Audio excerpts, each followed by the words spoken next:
स्वामी महाराज ने जय। स्नातं चंदन चर्चित मने जने पुष्प सृजालं कृत प्रात सूर्यमयूख सेवित मुखम श्रीचन्द्रशालोपरि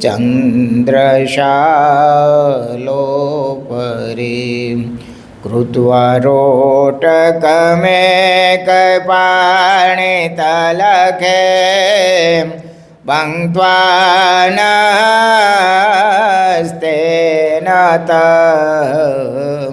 भुजानां प्रविलोकसेवकगणाम् वन्दे सदा स्वामिनं वन्दे सदा स्वामिनं वर्णिवेशरमणीयदर्शनं मन्देहाचरुचिराननाम्बुजम् पूजितं सुरनरोत्तमेर्मुदा धर्मानन्दनमहं विचिन्तये। ॐ अवतारिणे श्री स्वामिनारायणाय नमो नमः। ॐ श्री हरिकृष्णाय नमो नमः।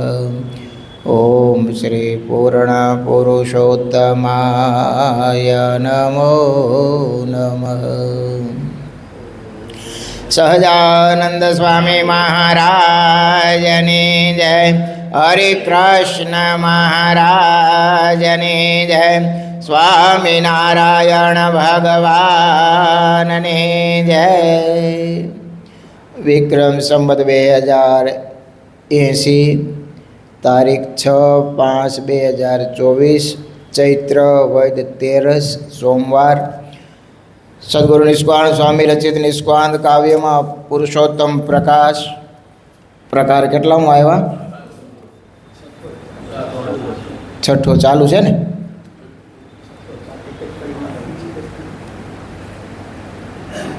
ગિરે ગુફામાં જે ગે બતારે કંઈક સમુદ્ર તટ સેવતારે તેનું કર્યું છે પરમ કલ્યાણ રે પોતે મળે પ્રગટ પ્રમાણ રે નિજ મૂર્તિ પ્રતાપે મહારાજ રે કરાય અનેક જીવના કાજ રે એમ ઉદારતા બહુ જન રે આવ્યા સોરઠમાં ભગવાન રે સોરઠ દેશે સોયામણું ગામ રે મન લોભે શોભેલો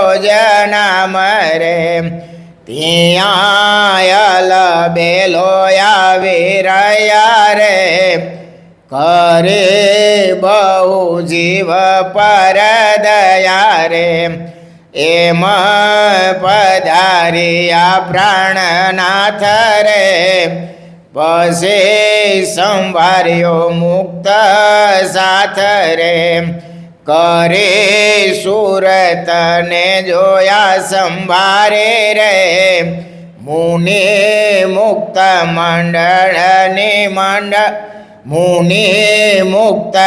મંડળી રૂપાળી રે જ્યારે નાથે કર્યું ચિંતવન રે આવ્યા જ્યાં ત્યાંથી જન રે આવે મળ્યા મહારાજ સંગ રે મુક્ત મંડળ અતિ ઉચ્છરંગ રે સહજાનંદ સ્વામી મહારાજની જય।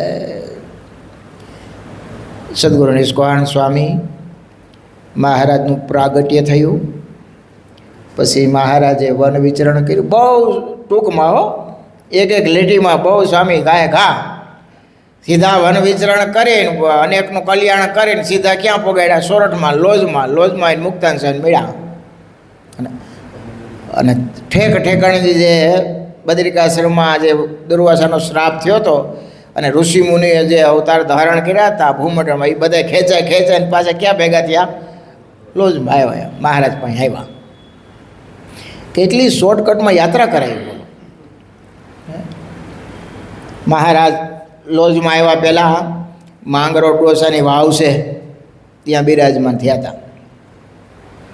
ત્યાં ગોરધનભાઈ શેઠ ફરવા નીકળેલા વાણિયા, બહુ સ્થિતિવાળા હતા. રામાનંદ સ્વામીના શિષ્ય હતા. એણે જોયું આખા બટુક બ્રહ્મચારી, અને આવા દર્શન તો ક્યારે એને થયા નથી. અને મહારાજની મૂર્તિ આકર્ષિત હતી. કેવી? કોઈ એકવાર મહારાજના મુખારવિંદ સામે જોવે અને દર્શન કરે એટલે એના સંકલ્પ તો સમી જાય, પણ એનું ચિત્ત ખેંચાય, એનું મન લલચાય. એને ત્યાંથી જવું હોય તો જવાનું મન ન થાય. થોડીક વાર એને ઊભા રહી જવું પડે, જોવું પડે કે આ કોણ? આવું મહારાજનું આકર્ષણ. અને આ તો પૂર્વના પાછા મુક્ષુ ને ભાઈ રામાનંદ સ્વામીના શિષ્ય કંઈ બાકી હોય? જોયું એને નજીક આવ્યા કા બટુક બ્રહ્મ. અને મહારાજની જ્યાં જતા ને ત્યાં બેહવાની ક્રિયા, ચાલવાની ક્રિયા અલૌકિક ને અદ્ભુત હતી. વર્ણન એવું આવે છે ફક્ત ચિંતામણીમાં હરિલાભમાં કે મહારાજ નાસિકા દ્રષ્ટિ રાખીને ચાલતા. ક્યાં? નાસિકા દ્રષ્ટિ. રસ્તા સિવાય બીજું કાંઈ આગળ પાછળ જોતા જ નહીં. ક્યારેક વળી આવે મહારાજ વન પર્વતને આમ જોતા જોતા હાલ્યા જાય છે, પણ બહુધા મહારાજની ચાલ નાસિકા દ્રષ્ટિ રાખીને ચાલવાની. અને આસન વાળીને બેઠા હોય, સ્થિર આસન પલોઠી વાળી પદ્માસન વાળીને બે નિશાનેણ અને ધ્યાન કરતા હોય, સ્વસ્વરૂપનું ધ્યાન કરે. અને પાછું શરીર તો ફૂટડું, નાની ઉંમર, તેજસ્વી વિશાળ ભાલ, એમાંય કોકની સામે આમ દ્રષ્ટિ માંડીને જુએ તો જ્યારે અમી ઝરતું હોય. મહારાજનું વર્ણન વિહારીલાલજી મહારાજે સરસ કર્યું છે કે મહારાજ જ્યારે વન વિચરણ કરીને આવ્યા ને ત્યારે કેવા શોભતા હતા. માથે મંજુલ ચે કર્ણા ચળકતા ભૂરા ભલા કેશ છે, તેજસ્વી સુવિશાળ ભાલ વિલસે, નેત્રો બહુ બેસ છે, નાસાગે ધરી દષ્ટિ તેમ નવ ચડે, નાશાદ છે નિર્મળે, શોભે છે મુખ ચંદ્ર બિંબ સરખું, તે મંદ સે મળી. એવું સરસ મહારાજનું મુખ અરવિંદ હતું. અને મંદ હસતા હોય મહારાજ, એવું તેજસ્વી નાસિકા દ્રષ્ટિ રાખીને મહારાજ બેઠા હોય. અદ્ભુત મૂર્તિ. આવા શ્લોક આપણે કંઠે કર્યા હોય ને, ક્યારેક એકલા બેહી એ બોલતા જાય, મહારાજની મૂર્તિનું ચિંતન કરતા જાય ને તો ટાઢા શેરડા છૂટે. હો, ભગવાનનો સંબંધ છે ને બાપ અલૌકિક છે. ગાઢ સંકલ્પ ભૂંડા થતા હોય ને એ દિવ્ય મૂર્તિ મહારાજને યાદ કરો, ખાલી મહારાજનું મુખારવિંદ યાદ કરો, મહારાજની પિંગર વ્રણી જટાને યાદ કરો, નાસિકા દ્રષ્ટિ કરીને મહારાજ પદ્માસન વારીને સ્વસ્વરૂપનું ધ્યાન કરતા હોય એને યાદ કરો. અદ્ભુત સ્વરૂપ છે, અદ્ભુત સ્વરૂપ છે. પૂજ્ય હરિપ્રસાદ દાસજી સ્વામીએ આ ફતેજી છે ને ગઢડાના, એમની પાસે જો ઓલી મૂર્તિ બનાવડાવી છે નીલકાંઠની, પત્ર લખે, અદ્ભુત બનાવી છે. ગુરુકુલમાં રહીને જ બનાવી છે, માથે ઊભા રહીને બનાવી છે હરિપ્રસાદ સ્વામી. સરસ બનાવી મૂર્તિ, એવી આકર્ષક છે. મહારાજને આમ નાડીઓ બધી દેખાય એવું એવી રેખાચિત્ર બનાવ્યું છે. ઘણાય ભગવાનના ભક્તો હોય એ મહારાજનું વન વિચરણની લીલાને યાદ કરતા હોય. પૂજ્ય કૃષ્ણપ્રિય સ્વામી તરોડા ગુરુકુળ, એને વન વિચરણની લીલા કહે અદ્ભુત છે. માંદા બે હોય કે ખાટલે સૂતા હોય, સમય હોય કે અથવા તો ચાતુર્માસ હોય, શાંતિ તમે વન વિચરણ લીલા સાંભળો અને એની સાથે સાથે ચાલ્યા જાઓ. એક તો એની મીઠી વાણી બોલવાની, વર્ણન કરવાની સટા, બીજું કાંઈ વેચે આવવા દે નહીં. મહારાજના ચરિત્ર સિવાય બધું કાંઈ નહીં. હો, સરસ મજા આવે. સાંભળે રાખી. ભગવાનના ભક્ત હોય ને એટલે ભગવાનમાં હેત થયા વગર રે નહીં. કથામાં છે ને હવે બીજા ડીંડેક બહુ કરી ગયા. કથા તો એક બાજુ રહી ગઈ. વાત ભગવાનની કરતા હોય, લીલા ચરિત્રોની કરતા હોય ને ક્યાંથી સત્સંગ જીવનની જ કથા હોય, તમને કે શેડો ન હોય કે આ ક્યારે આમાં શું આવશે, એમાં હું સતાનંદ સ્વામી કીધું છે. હકીકત એવું હોય. ધીમે ધીમે બધું ફરતું જાય. મૂળ કથા જતી રહે. કેવી ભગવાનનો ભગત હોય એને તો ભક્ત ચરિત્ર હોય, સંત ચરિત્ર હોય, મહારાજના મહિમાના લીલા ચરિત્ર હોય, એનેથી એને હૃદયમાં ટાઢો થાય. હવે જગતને નાખીને કરવું છે હું કયો તમે? જગતમાં તો પડ્યા જ છીએ. જો કથામાં તમને બીજું કહું, આ કેટલું સમજાય મને ખબર નથી તમને લોકોને. કથામાં બહુ દાંત કઢવા ને એ પણ ડોંગરીજી મહારાજ નિષેધ કરતા. શું કરવા નિષેધ કરતા ખબર છે? એમ કહેતા કે હસવું નહીં રજોગુણી છે. કેવું છે? રજોગુણી છે. આપણે તો ભગવાનના ભક્ત છીએ, આપણે તો સત્વગુણ વધારવાનો હોય. એ પણ એની દ્રષ્ટિ તો બહુ ઊંચી હોય બાપ, બહુ ઊંચી હોય.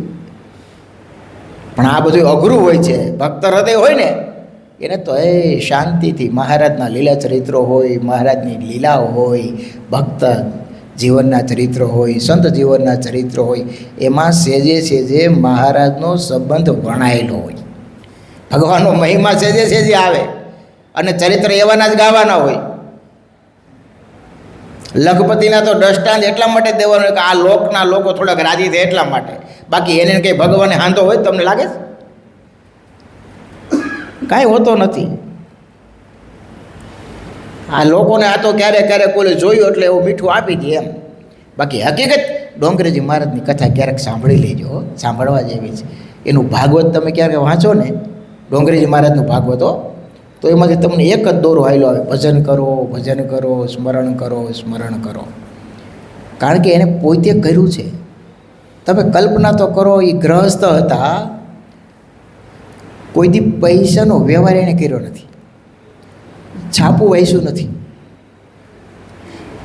કથામાં લાખ લાખ દોઢ લાખ માણસ હોય હો, એવો કથાકાર થાય કે કેમ એ સવાલ છે. અને ભગવાને સંભાળીને કથા, મેં 2 વાર એની કથા સાંભળી રૂબરૂ રાજકોટમાં. લાલાના ચરિત્રો કહેતા હોય તો આંખમાંથી આહુડાની ધારું જતી હોય. જેમ પૂજીપાદ જોગી સ્વામી નીલકંઠવાણીનું વન વિચરણ વર્ણન કરતા કેમ રડતા હતા, એમ ડોંગરેજી મારે રીત છે ને લાલાના ચરિત્રો, બાળ ચરિત્રો, છતાંય આંખમાંથી આમ આહુડા જતા હોય. આંખો બંધ કરીને એ ભગવાનના લીલા ચરિત્રની એવી વાતો. પોતે વિદ્વાન હતા એવું નહીં. કથામાંથી પૂરું થાય ઉઠે એટલે હાથમાં ગૌમુખી હોય, ખાલી રોટલો ને ભાજી એક ટાઈમ જમતા. એકાદશી નકોડી કરતા હો, મોટી ઉંમરે પણ એકાદશી કંઈ જમતા નહીં. કથા પૂરી થાય ત્યાંથી બીજા થાય, ટિકિટ ભાડું કોઈક આપી જાય, ત્યાં પૂરું થાય. એ જે પૈસા આપ્યા હોય ને એ સદાવત ખોલી નાખે. અને સદાવતમાં પાછું નિયમ, અડધી કલાક ભગવત સ્મરણ કરે પછી જમવા મળે. કોઈ પણ આવે એનો કાયમનો નિયમ, અડધો કલાક ભજન કરે પછી જમવાનું. અને જ્યાં જ્યાં ઠેક ઠેકાણેના સદાવત, જ્યાં કથા થાય પૈસા ભંડોળ વધે એટલે શું કરે? સદાવત બાંધી દે. કોઈથી પૈસાનો વ્યવહાર કર્યો નહીં. ગ્રહસ્થ હતા, છાપું વાંચ્યું નહીં, બીજા કપડાં પહેરે નહીં, ધોતી અને ઝભો, સફેદ કપડાં, સાત્વિક ભોજન.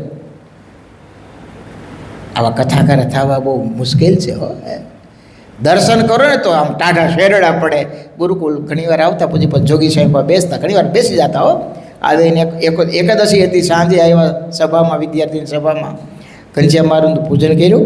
પછી સભામાં બેઠા. હવે આવડું મોટું વ્યક્તિત્વ, કથા ચાલુ હતી રાજકોટમાં એમની, એટલે સંતોને આજે આશ્રમ થોડીક ગાદી નાખી દીધી. નહીં સ્વામીજી માફ કરજો કે અમે ગ્રહસ્થ છીએ, સંતોની હારે અમે ન બેસી શકીએ. તો વિદ્યાર્થીની સામે નીચે બેસી ગયા. બોલો, સભા આખી પૂરી.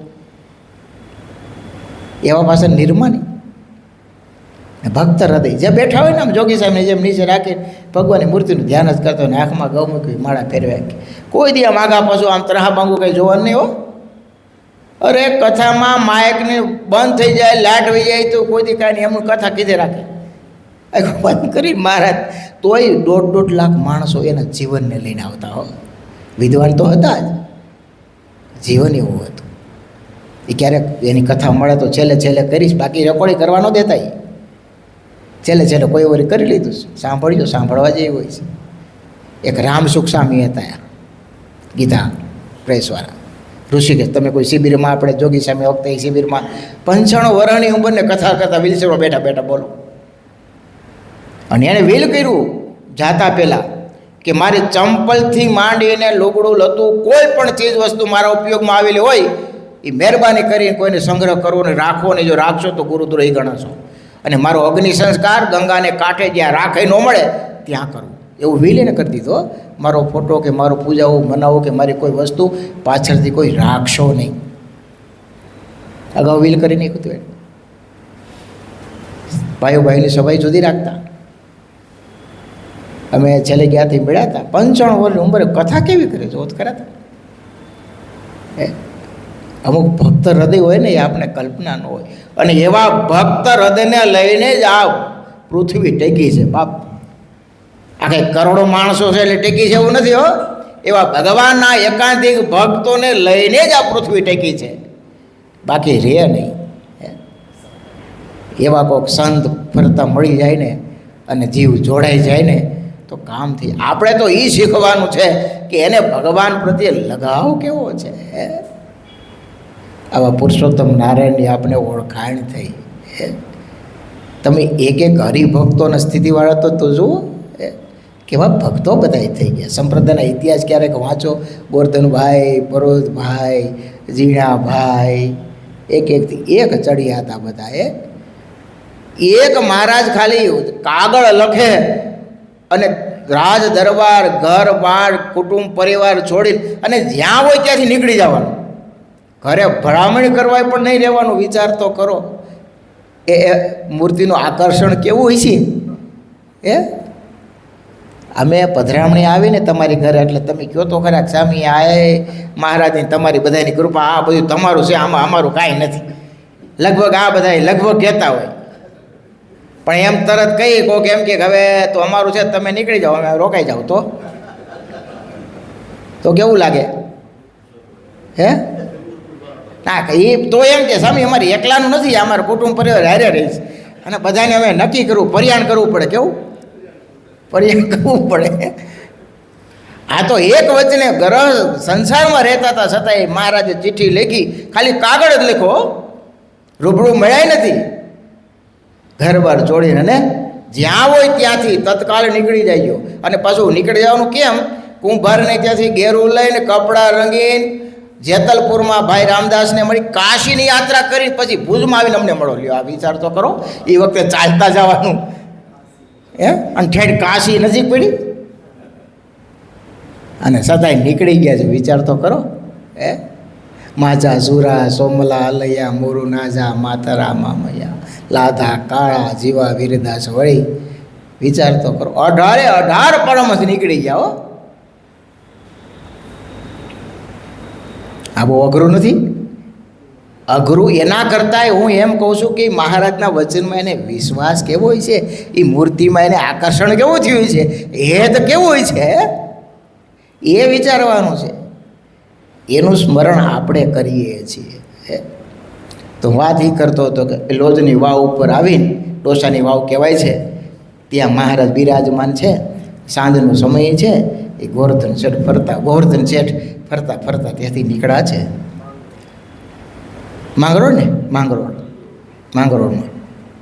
કે ત્યાં બેઠા હતા ને બરાબર આવ્યા, વરણીને જોયા, હાથ જોડ્યા. હવે થોડાક દી પહેલાં એના ફૈવા ગુજરી ગયેલા એટલે એણે પૂછ્યું વરી કે હે મહારાજ, મારા ફૈવા હમણાં વૈયા ગયા. પહેલાં તો જમવાનું કંઈ કીધું એટલે લાવ્યા સુખડીને વાતું લાવ્યા.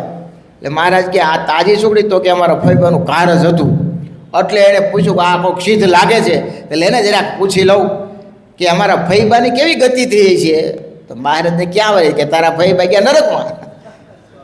હવે એ કલ્પના તો કરી ન ગઈ. હવે ફૈબા રામાનંદ સ્વામીના શિષ્ય, પાછું અખંડ ભજન કરતા અને નરકમાં જાય, આવું હોય? તો કે તો અમારા ગુરુ રામાનંદ સ્વામી સમર્થ હતા, એમના શિષ્ય હતા. પછી મહારાજ એને સમાધિ કરાવીને ક્યાં મોકલા? યમપુરીમાં મોકલા. તેની ફઈ રાયડું નાખતી તે ગોરધન બચાય બચાય, પણ જમ એને લેવા દે નહીં. આવ્યા પાછા સમાધિમાંથી મહારાજ જગાડ્યા. મહારાજ એ તો તમે કહો છો એમ નરકમાં જ ગયા છે. તેણે એવું શું કર્યું હતું નરકમાં ગયા? મહારાજ કે રામાનંદ સ્વામીને કોઈ હરિભગતે એક સોનાનો તોડો આપ્યો, સદાવ્રત આપતા ને, કે લ્યો સ્વામી આ અમારું ધર્માદમ. તો સ્વામી કે મેં એ તમારી ફૈબાને આપ્યો, અને થોડોક સમય થયો એટલે રામાનંદ સ્વામી કીધું ભાઈ બોલો તોડો, તો કે એ તો મેં તમને આપી દીધો. હવે ગુરુનું દ્રવ્ય વળ્યું એટલે સીધા ક્યાં ગયા? આ દ્રવ્ય બહુ ભૂંડી ચીજ છે હો. સાધુ પાસે આવે કે ગ્રહસ્થમાં આવે, જો પચાવતા ન આવડે તો એ બુદ્ધિ ફેરવતા વાર લાગે નહીં. એટલે આનો અર્થ એવો નથી કે દ્રવ્ય ન આપણે ભેગું કરવું, પણ સમજી રાખવું જોઈએ. એ સમજણ હોય ને વિચારે કરે તો વાંધો ન આવે. એક ઘટના તમને કહું કે લોજમાં રામાનંદ સ્વામી બિરાજતા હતા, સદાવ્રત આપતા ને, તેમાં એક ગુરુ સંન્યાસી ત્યાં આવેલા ફરતા ફરતા, બે મહાત્માજી. તો મહાત્માજીને જવું હતું દ્વારિકાની યાત્રાએ. તે જવું તો એટલે એની પાસે એક રૂપિયો હતો ડાબલીમાં, અને થોડું કંઈ ઘસીએ એટલે કે આપણે રસ્તામાં લૂંટારાનો ચોર લૂંટારાનો ભય લાગે તો આ મહાત્માજી બહુ અને પ્રતિભા સંપન્ન હતા રામાનંદ સ્વામી. ત્યાં બેઠા, થોડોક સત્સંગ કર્યો, ભાવ થયો કે આપણે અહીંયા મૂકતા જઈને વળતા પાછું લઈ લેશું. એટલે ડાબલી ત્યાં મૂકી અને ગુરુ શિષ્ય ત્યાં દ્વારિકાની યાત્રાએ જતા હતા અને પાછા વળતા હતા. એમાં ગુરુ મહારાજનો અંત સમય આવ્યો ને ઉકળી ગયા. શિષ્યને યાદ રહી ગયેલું કે ગુરુ અમે ત્યાં ગુરે ડાબલી આપી છે. તે આવ્યા પાછા લોજ, તો કીધું કે આ રૂપિયો તો કે આપ્યો છે. તો એણે વળી પૂછ્યું રામાનંદ સ્વામીને કે અમારા ગુરુ બહુ સમર્થ હતા, એમ મહારાજ એની ગતિ કેવી થઈ છે? તો રામાનંદ સ્વામી તારો ગુરુ કણો થયો છે. કણો કણો તો કે હા, તો કે નાનો હરફ થયો છે. કણો એટલે નાનો હરફ. તો હોય નહીં, તો હોય તો જોશ તારે, તો કે હા દેખાડો. ડાબલી ખોલીને ફરતી બાજુ કણો વીટાયેલો બે. એ કે આ તારા ગુરુ છે. આમ હળેથી આગા કર્યા તરફડે, એ હવે એની ગતિ થઈ. સ્વામી કે લે હજુ તો વાસના રહી જાય હો, બહુ બુરી ચીજ છે. ગુણાંતર સ્વામીએ વાત કરતા હતા, એક સાધુ હતા. તો કોકે કીધું કે સ્વામી આ સાધુ બહુ અલગારી, કાંઈ રાખતા જ નથી, ત્રીજું ધોતિયું કાઢતા નથી. સ્વામી કે ઓલા પટારામાં નકરા બાકાશના ખોખા ભેરા છે, હું એને ખાલી ખોખા ભેગા કરવાનો શોખ. ભરેલી નહીં હો, એ પટારામાં ખાલી ખોખ મળે પટારામાં નાખી દે. સ્વામી કે એ ભેરું છે, હું એ અંત સમય નડશે નહીં, ત્યાં પટારો શેનો રાખ્યો છે? આ બધું બહુ અઘરું હોય છે. એ તો મોટાને બધું દેખાતું હોય. હે આપણને એમ લાગે કે સામે એ આ બધું ભગવાને દિયાથી આપણને હવે કાંઈ છે નહીં, હવે તો હાવ નિવૃત્તિ લઈ લીધી. કેવી મોટા ભાગના આમ જ કહેતા હો, હવે તો નિવૃત્તિ લઈ લીધી. લેવાય નિવૃત્તિ? કેમ લાગે છે તમને? અરે કાંઈ ન હોય તો કે બેઠા બેઠા છોકરાને દોરી તાણીને એમ ઘડીક હાચવી તો એને બીજું કામકાજ થાય ને. એમ દોરી તાણે એટલે ઘડીક હાચવી તો એને બીજું કામકાજ. ઘણાય તો હરિભગત આમ એવી પોરની, અને આમાં હેત હોય ને એની વાત કરે ને એટલે આખું એનું બધું બદલી જાય. વાત કરવાનું આખી સ્ટાઇલ બદલી જાય. એમાં એના દીકરાને જે વાત કરે ને, તો એ ભાભાને એટલો પોરો છૂટતો હોય, અને અમે અંદરથી મલકાતા હોય કે ભાઈ આને બિચારાને બરાબર વળગો છે.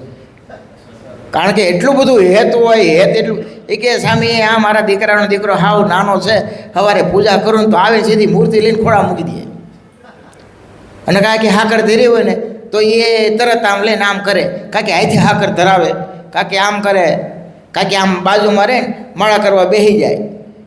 એને તો ભગવાનમાં એ જ થાય, પણ તને શું થાય? હે તારું ધ્યાન ક્યાં જાય? આ બહુ અઘરું નથી લાગતું તમને? હે બહુ અઘરું છે આ બધું છૂટવું. એમ નથી છૂટાતું.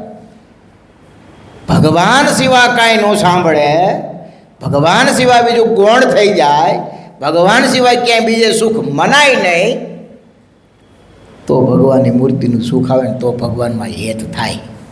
નહીંતર આપણે જે હેત માનીએ છીએ ને એવું કંઈ છે નહીં. આપણે હેત ઘણી બીજી. જો આ બેટરી તમે જોઈ છે ને ગામડામાં ઓલી ટીલડી પાડતા, ખબર તમને? આમ ફેરવી ટીલડી શું કરવા? એક જગ્યાએ પડે ને તો પ્રકાશ વસ્તુ દેખાય, ચોખ્ખી દેખાય. એમ હેતનો પ્રવાહ એવો છે, એ એક જગ્યાએ તમે ફોકસ કરો તો એનું પ્રતિબિંબ સારું ઉઠે, બાકી થોડો થોડો વેચાઈ જાય તો બધું ઝાખું ઝાખું થઈ જાય. કેવું થઈ જાય? પછી આપણે એમ કહીએ કે આપણી ભગવાનની મૂર્તિ દેખાતી કેમ નથી? પણ એમાં કેમ દેખાય? કારણ કે આપણે વિખી નાખ્યું છે. પછી મહારાજે કીધું કે ગોરધના, હવે અમારી મૂર્તિનું ધ્યાન કરીને હવે જા અને ત્યાંથી તું તારા ફૈબાને કાઢ. પછી મહારાજની મૂર્તિનું ધ્યાન કર્યું, ત્યાં ગયા. પછી યમદૂતો થોડાક આગા રહ્યા ને ફૈબાનો ઉદ્ધાર થયો. મહારાજની મૂર્તિ કહેવાનો તો ભાવ એવો છે મારો કે મહારાજનો સંબંધ જ એવો દિવ્ય અને અલૌકિક છે કે એની કોઈ કલ્પના ન કરી શકે. તો દિન પ્રતિદિન એમાં હેત વધે ને એવા ઉપાય કરવા, એવા ઉપાય કરવા. આજ નહીં કરો તો કાલે કર્યા વગર છૂટકો નથી, એ વાત નક્કી છે. જેથી કરે તેથી પણ રાહ ન જોવી, કારણ કે કાળ કોઈનું રાખતો નથી. જ્યારે જેનો જે સમય લખ્યો હોય એ સમય એ ઉઠાવી જ લે છે. કોઈની રાહ જોતો નથી કે જુએ કે મારે હજી થોડું કામ છે અને હજી આટલું બાકી. ભલે ને તમે સત્કાર્ય જ કરવું હોય કરવા દે, કાંઈ નથી કરવા દેતો. એક શ્વાસ વધારાનો આપતો નથી. બોલો તો જયગા ત્યાંથી સવાર. આ શબ્દ હું વારંવાર એટલા માટે વાપરું છું કે આ જીવ છે ને ભૂલકણો બહુ છે, ભૂલી બહુ જાય. એને જો યાદી ન આપીને તો એ બહુ ભૂલી જાય. આ કથા હું કરું છું તમને કહેવા માટે નથી કરતો. આપણે બધા એક હોડીમાં જ બેઠા છીએ, આપણે બધાય એક નાવમાં જ મુસાફર છીએ અને એક જગ્યાએ જ જવું છે કે અલગ અલગ જગ્યા છે. અક્ષરધામનો બાપ એક જ દરવાજો છે. અહીંયા આપણે થોડાક કપડાને લીધે થોડાક આમ ઊંચા નીચા બેઠા છીએ, બરાબર છે કે તમે અમને વંદન કરો, આ તે એક મર્યાદા છે આ લોકની. કેવી લોકની? બાકી ત્યાં તો દરવાજો એક, એ સુખ એક હરખું જ લેવાનું. મહારાજનું એક જ સ્વરૂપ છે કે આપણા માટે અલગ છે ને તમારા માટે અલગ છે, એવું કાંઈ છે નહીં. નારાયણદાસ સ્વામી ગોવાને એમ કહેતા, ગોવા ભંગીને જુનાગઢમાં, કેલા અહીંયા તો ભલે આપણે વર્ણાવ છોડે થોડાક આઘા બેઠા છીએ, પણ અક્ષરધામમાં તો પગ ઉપર પગ ચડાવીને બેહવાનું લે. અને એ જો તો ખરા નાનું વરણ છતાંય સ્વામી પ્રત્યેને હેત થઈ ગયું. નાગર બ્રાહ્મણને એમ કે તમારી કઢી અમને ન ખપે એટલે કેવો સ્થિતિવાળો. કોનો સંગ? નારાયણદાસ સ્વામીનો સંગ. અને મહારાજમાં એ તો ઢોલ વગાડવા જાય ગામમાં, ક્યાંક મેલા ઉપાડવા જાય, તઈ તો ઓલા ડબ્બા ઉપાડવાના મેલા, પણ એ કપડાં હોતો નાહી લે. ઘેર આવે એટલે રોજ કપડાં હોતો નાહી લે. અને પેલો ઢોલ રાધારમણ દેવના ચોકમાં વગાડે અને પછી બીજે વગાડવા જાય. આવી એની ભાવના. અને મોટા સંતો નારાયણદાસ સ્વામી જેવા સાથે હેત હોય પછી બાપ કાંઈ ખામી રે? સીધો મહારાજનો સંબંધ ધરાવનારા સાધુ હોય. નારાયણદાસ સ્વામી આજાન બાહુ હતા, લાંબા હાથ હતા અને ખોબો એવડો મોટો હતો. શાસ્ત્રીમાં જ કહેતા, મને હાકરનો ખોબો આમ ભરીને પણ ખોબામાં હમાણી નહીં, પછી મેં ચાદરમાં લીધી. એવડો તો એનો એવા હાથ હતા, લાંબા આજાન બાહુ હતા. ભગવાનમાં અતિ અપાર હેતવાળા વચન સિદ્ધ મહાપુરુષ હતા. એનું ક્યારેક જીવન વાંચ્યો નારાયણદાસ સ્વામી, રોડા બેઠા થઈ જાય, એમ લાગે ઓહો આવા સાધુ છે. હવે એ જેનું ભજન કરે છે એવા હોય તો એ પુરુષોત્તમ નારાયણનો જ ક્યાં બાપ વાત આવે. વેદો નેતિ નેતિ કરીને બીજા થાકી જાય, છતાંય પાર આવતો નથી. એવા મહારાજ આપણે ભજન કરીએ છીએ. એ મહારાજનો આપણને યોગ છે. હાલતા ચાલતા ખાતા પીતા નક્કી કરાય કે એક શ્વાસ મારે મહારાજ વિનાનો જવા દેવો નથી. બને એટલું ભજન થાય એટલું કરી લેવું છે. સહજાનંદ સ્વામી મહારાજની સ્વામિનારાયણ સ્વામિનારાયણ સ્વામિનારાયણ સ્વામિનારાયણ.